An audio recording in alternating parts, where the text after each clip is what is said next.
L'iris, déjà se présente sous quelle forme? L'iris, on le fournit, nous personnellement, on le fournit en racines nues.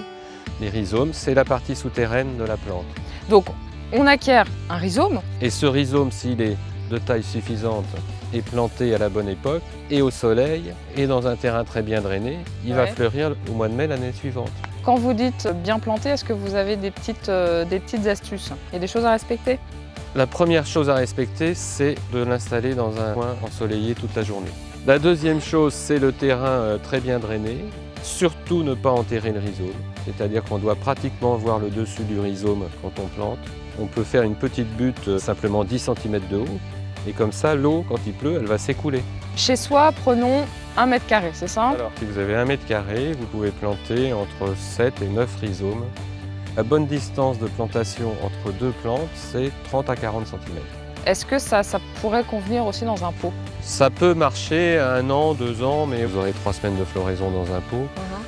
C'est plus une plante de pleine terre. Mais si on est prêt à Mais si on changer... veut, on peut le faire. On peut faire des très belles potées avec des iris nains, c'est sympa. Simplement, il faut un pot assez évasé pour que la plante puisse prendre son aise.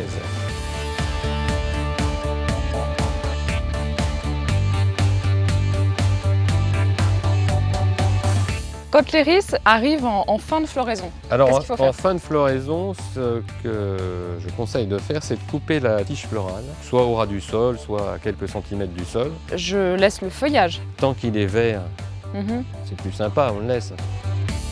L'iris, on l'arrose quand on le plante, 8 jours après, et après il peut se passer d'arrosage. Quel est votre préféré? Mer du Sud, qui est un bleu marine, c'est toujours mon préféré. Et un rose caprice de star